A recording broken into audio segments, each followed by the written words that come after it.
ਸਹੇਲ ਬਾਬਾ ਜੀ ਸੰਨਿਆਸੀ ਬਾਬਾ ਸਾਡੇ ਪੰਜਾਬੀ ਕਲਚਰ ਦੇ ਹਵਾਲੇ ਨਾਲ ਸਾਡੇ ਨਾਲ ਬਹੁਤ ਸਾਥ ਦੇ ਰਹੇ ਨੇ। ਕਈ ਸਾਲਾਂ ਤੋਂ ਅਸੀਂ ਇਕੱਠੇ ਕੰਮ ਕਰ ਰਹੇ ਹਾਂ।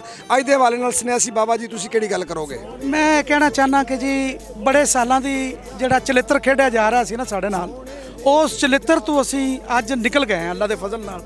ਤੇ ਅੱਜ ਹਕੂਮਤ ਸਾਡੇ ਨਾਲ ਸ਼ਾਮਲ ਹੋ ਕੇ ਸਰਕਾਰਾਂ ਨੂੰ ਇਹ ਅਰਜ਼ੀ ਅਸੀਂ ਦੇ ਰਹੇ ਸਾਂ ਕਿ ਸਾਡੇ ਕਲਚਰ ਦੇ ਰਿਵਾਈਵਲ ਵਾਲੇ ਪਾਸੇ ਆਓ, ਮਗਰ ਉਹ ਨਹੀਂ ਆ ਰਹੇ ਸਨ। ਉਹਨਾਂ ਨੂੰ ਸਮਝ ਆ ਗਈ ਏ ਇੱਕ ਤੇ ਮਾਂ ਬੋਲੀ ਤੇ ਦੂਜਾ ਕਲਚਰ, ਤੇ ਇਹ ਆਹਿਸਤਾ ਆਹਿਸਤਾ ਅਸੀਂ ਮਾਸ਼ਾਅੱਲਾ ਚੱਲਦੇ ਰਹਾਂਗੇ ਅੱਗੇ। ਤੇ ਅੱਜ ਪੰਜਾਬ ਦੇ ਹਰ ਸਕੂਲ ਦੇ ਵਿੱਚ ਰੰਗ ਬਰੰਗੇ ਬੱਚੇ ਜਿਸ ਵੇਲੇ ਆਪਣੇ ਕਲਚਰ ਦੇ ਰਿਵਾਈਵਲ ਵਾਸਤੇ ਨਿਕਲੇ ਨੇ ਤੇ ਦਿਲ ਨੂੰ ਡਾਢੀ ਸਾਰੀ ਖੁਸ਼ੀ ਹੋ ਗਈ ਏ ਕਿ ਹੁਣ ਸਾਡੀ ਇੱਕ ਮੁਸ਼ੱਕਤ ਸੀ ਨਾ ਇੰਨੇ ਸਾਲਾਂ ਤੋਂ ਚਲਦੀ ਪਈ, ਉਹ ਰੰਗ ਲੈ ਆਈ ਏ। ਵਾਹ ਜੀ ਵਾਹ, ਬਹੁਤ ਸ਼ੁਕਰੀਆ। ਰਹਿਮਾਨੀ ਨਿਊਜ਼ ਬਹੁਤ ਦੇਰ ਤੋਂ ਪੰਜਾਬੀ ਸੱਭਿਆਚਾਰ ਵਾਸਤੇ, ਹੁਣ ਤੇ ਰਹਿਮਾਨੀ ਨਿਊਜ਼ ਗੁਜਰਾਂਵਾਲੇ ਤੋਂ ਨਿਊਜ਼ ਪੇਪਰ ਵੀ ਚੱਲ ਗਿਆ।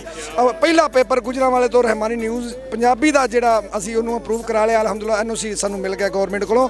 ਅਸੀਂ ਉਹਨੂੰ ਪੰਜਾਬੀ ਜ਼ਬਾਨ ਦੀ ਪ੍ਰਮੋਸ਼ਨ ਵਾਸਤੇ ਪ੍ਰਮੋਟ ਕਰਨ ਵਾਸਤੇ ਸਾਨੂੰ ਰਹਿਮਾਨੀ ਨਿਊਜ਼ ਅਖਬਾਰ ਔਰ ਰਹਿਮਾਨੀ ਨਿਊਜ਼ ਚੈਨਲ ਤੁਸੀਂ ਵੇਖਦੇ ਹੀ ਹੋ, ਇਹਦੇ ਬਾਰੇ ਕੀ ਗੱਲ ਕਰੋ? ਮੈਂ ਪਹਿਲੀ ਗੱਲ ਤਾਂ ਹੈ ਕਿ ਤੁਹਾਡੀ ਜਿਹੜੀ ਸ਼ਖਸੀਅਤ ਹੈ ਨਾ ਜੀ, ਉਹ ਜਿਸਲੇ ਘੋੜੀ ਤੇ ਚੜ੍ਹ ਕੇ ਤੇ ਉਹ ਟੈਂਟ ਪਿੰਗਿੰਗ ਕਰਦੇ ਹੋ ਤੁਸੀਂ, ਉਹ ਮੈਂ ਰੋਜ਼ ਵੇਖਦਾ ਤੇ ਮੇਰਾ ਦਿਲ ਖੁਸ਼ ਹੁੰਦਾ ਹੈ।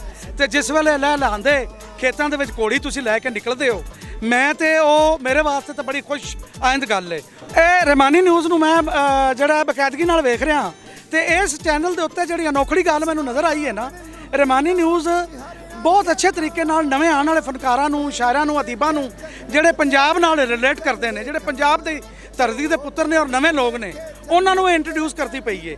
ਔਰ ਇਹ ਬਹੁਤ ਅੱਛਾ ਕਦਮ ਹੈ ਪੰਜਾਬ ਵਾਸਤੇ, ਬਹੁਤ ਹੀ ਅੱਛੀ ਗੱਲ ਹੈ ਕਿ ਇਹ ਰਹਿਮਾਨੀ ਨਿਊਜ਼ ਨੇ ਉਹਦਾ ਬੇੜਾ ਚੁੱਕਿਆ ਹੈ ਸਿਰ ਦੇ ਉੱਤੇ ਤੇ ਮੋਢਿਆਂ ਉੱਤੇ ਚੁੱਕ ਕੇ ਤੇ ਆਪਣੇ ਨਵੇਂ ਆਉਣ ਵਾਲੇ ਬੱਚਿਆਂ ਨੂੰ ਉਹ ਇੰਟਰੋਡਿਊਸ ਕਰ ਰਹੀ ਹੈ।